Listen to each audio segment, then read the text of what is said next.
오늘은 제가 아는 지인분을 찾아가 인터뷰를 했습니다. 여러분들에게 도움이 되는 영상이었으면 좋겠습니다. 그럼 인터뷰 한번 시작해 볼까요? 안녕하세요, 금고 엄마입니다. 오늘은 헤어 디자이너 분을 모시고 오늘 인터뷰를 한번 진행해 보도록 할 텐데요. 자기소개 한번 부탁드릴게요. 네. 안녕하세요. 안산박승철 중앙점 점장 바로입니다. 네. 반갑습니다. 어떤 고민이 있으신지 한번 얘기를 들어보고 싶거든요.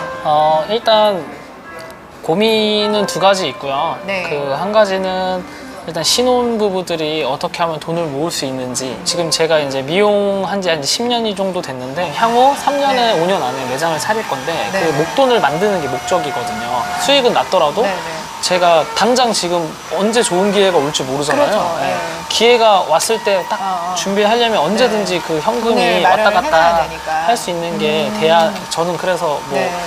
장기 투자는 하진 않아요.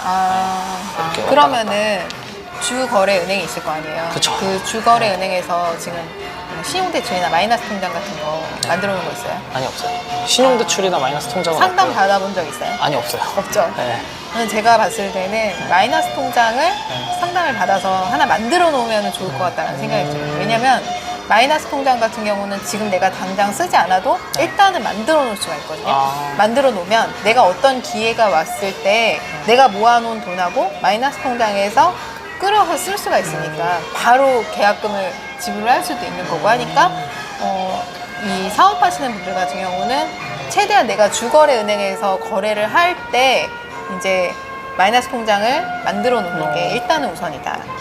그리고 또 중요한 게 뭐냐면 신용관리. 신용 등급? 신용등급 관리가 진짜 중요한 게 자동차 할부값이 빠진다 그러면은 뭐 리스를 쓰는 거예요? 그쵸. 아니면 리스는 아닌데 샀는데 이제 그거를 할부를 캐피탈로 돼 있죠. 네, 캐피탈. 캐피탈은 등급이 좀 떨어져. 아, 그래서 사실 은행에서도 네. 자동차 관련 맞아. 대출이 하죠. 있거든요. 네. 그런 거를 조금 알아봤으면 좋았겠다라는 생각이 좀 들긴 하는데 어쨌든 지금 갖고 있는 거를 중도 상환을 하면 그것도 중도 상환 수수료가 있거든요. 맞아요. 캐피탈 같은 경우도. 그러니까 이제 그런 거보다는 지금 시점에서는 어차피 나가야 되는 고정 지출이기 때문에 지금부터 신용등급 관리를 좀 잘 하는 게 우선이고 주거래은행 한 군데를 잘 뚫으면 거기서 이제 마이너스 통장 만들기도 수월하고 한도도 더 늘릴 수 있고. 그럼 제가 지금 보면은 제가 원래 이제 또 프리랜서에다가 뭐 사대보험도 가입도 안 돼 있고 그래서 자동차 이런 거 뭐 집 이런 거 다 와이프 명의로 했거든요. 왜냐면 와이프가 등급이 좋아가지고 그렇구나. 제가 등급이 낮으니까 대출이 더 안 나오고 또 막히고 막 이런 부분이 있어서 다 와이프 쪽으로 돌렸거든요. 근데 그러면 이제 사업이나 뭐 이런 걸 하려면 제 등급이 좋아야 되잖아요. 그렇죠. 네, 그러니까 제 등급을 올리려면 그럼 지금 당장 뭘 해야 되는지.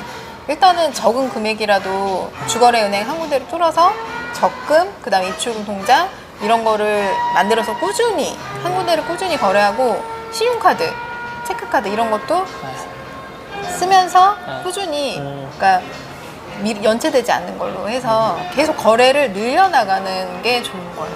네. 그러니까는 그래야 등급도 올라가지.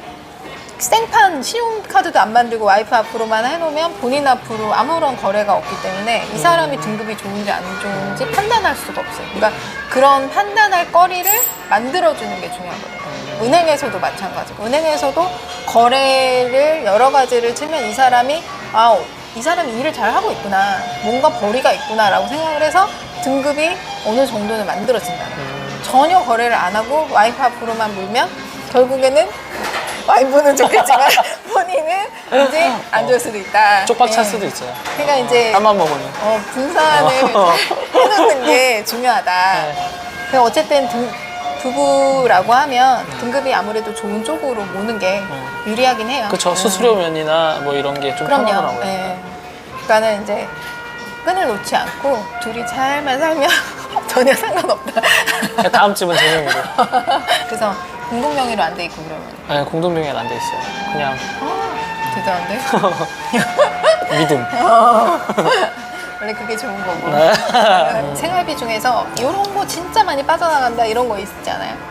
저희는 일단 둘 다 서비스직이고 하다 보니까 퇴근이 늦어요. 그래서 거의 밥은 집에서 먹는 날은 거의 없어요. 그러면은 어떻게 해요? 다 외식이죠. 외식 무조건 다 외식. 무조건 외식. 밥 먹고 외식비만 해도 한 들어가고. 달에 장난 아니겠는데? 거의 생활비가 네. 거의 외식비에 다 어. 포함되는 거죠. 생활비를 거의 외식비에 다 써요. 엄청 많이 써요. 아, 그렇구나. 그러면은 이 외식하는 거를 조금 줄여봐야 되겠네요. 어느 정도. 집에서. 그쵸. 저도 그 얘기를 항상 하는데, 네. 뭐, 이제 그런 말이 있어요. 네. 그런 말을 하더라고요. 집에서 일주일 내내 밥 먹을 거 아니면은 밖에서 나와가면서 사 먹는 게 싸다. 근데 그게 네. 생각의 차이인 것 같아요. 그건 맞죠. 네. 네. 왜냐면 집에서 네. 어느 정도 이렇게 뭐 예를 들어서 밥을 한 번에 해놓고 이걸 냉동실에다가 밥을 다 쟁여놓고 저 밥은 냉동실에 넣어놔요. 그러니까 그렇게 네. 해가지고 집에 돌아왔을 때 네. 피곤하니까 바로 이렇게 뭔가 해서 먹을 수 있는 거를 네. 냉동실에다가 조금 이렇게 해서 얼려놓고? 붓기든 찌개든 해서 그거를 한번 줄여보는 게 어떨까. 그거 참 좋은데, 왜냐면 와이프도 힘들고, 저도 힘들고, 둘 다 일을 하잖아요. 네네. 그러니까, 그러면 힘들어요. 한번 밥조를 한번 정해보는 정해서? 거예요. 나 음식을 그러니까 못하는데. 옛날에 우리 회사 다닐 때도 네. 누군가 한 명이 계속 이렇게 밥을 차리거나 이러면 힘들었거든요. 그래서 직원들이 돌아가면서 이렇게 밥조를 해서 밥을 차리는 거예요. 그러면 먹고 그 다음 주에는 이 사람이 하고 이런 식으로 했거든요.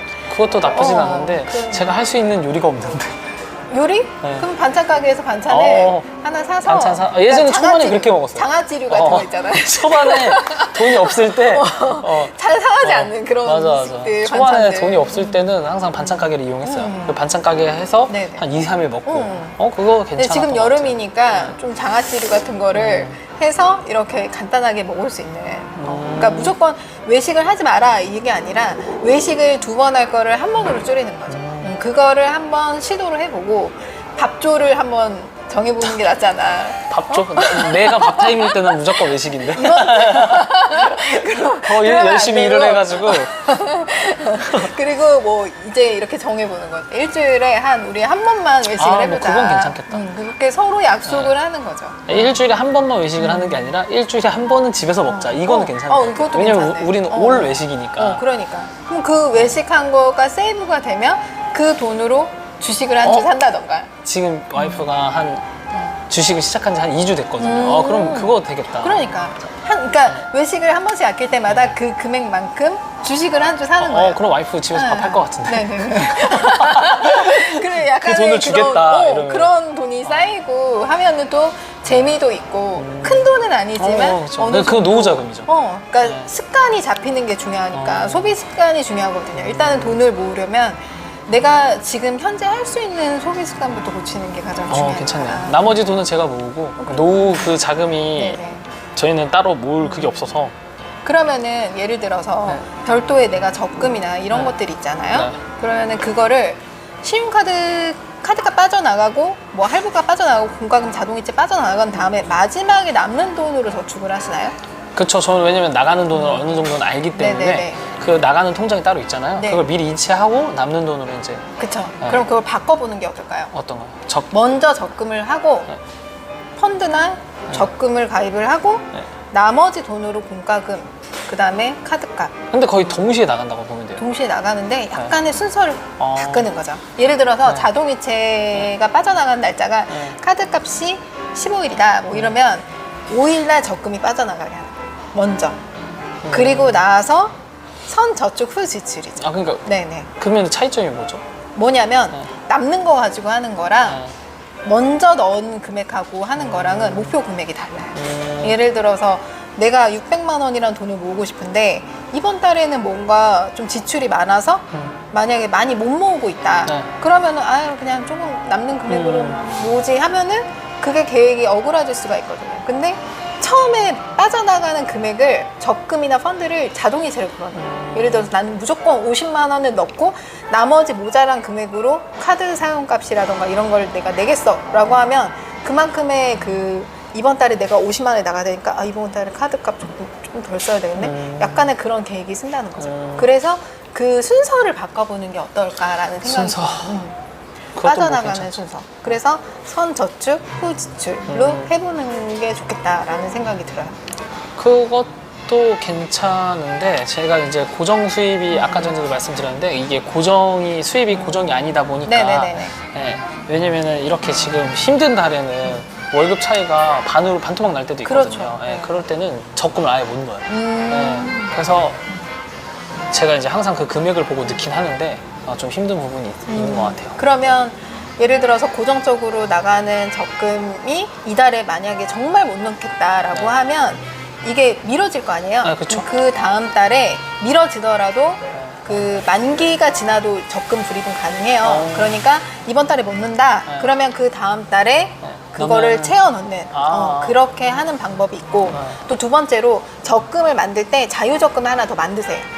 그러면 자유적금이라는 건 금액에 상관없이 내가 돈이 생길 때 넣고 돈이 없을 때는 못 넣는 거니까 최소한으로 정기 적금을 넣고 자유적금을 넣어서 자유적금에 만약에 이번 달에 좀 수입이 괜찮아 그러면 최대한 자유적금에 많이 넣고 그리고 수입이 없다 그러면 자유적금에 좀 못 넣는 걸로 해서 결국에는 이제 이렇게 돈을 모아가는 그리고 제가 봤을 때는 1년 단위로 하는 게 가장 좋은 것 같아요. 저는 좀 최대한 짧게 해요. 왜냐면 네. 길게 하면은 안 되더라고요. 그리고 돈을 모으는 재미가 없어요. 맞아요.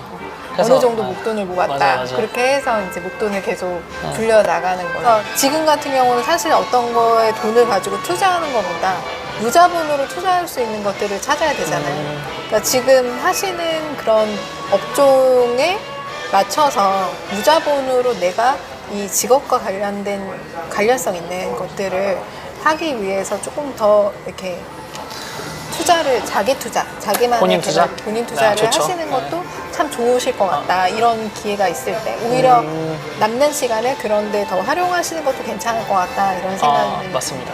공부 열심히 해야죠. 확실히.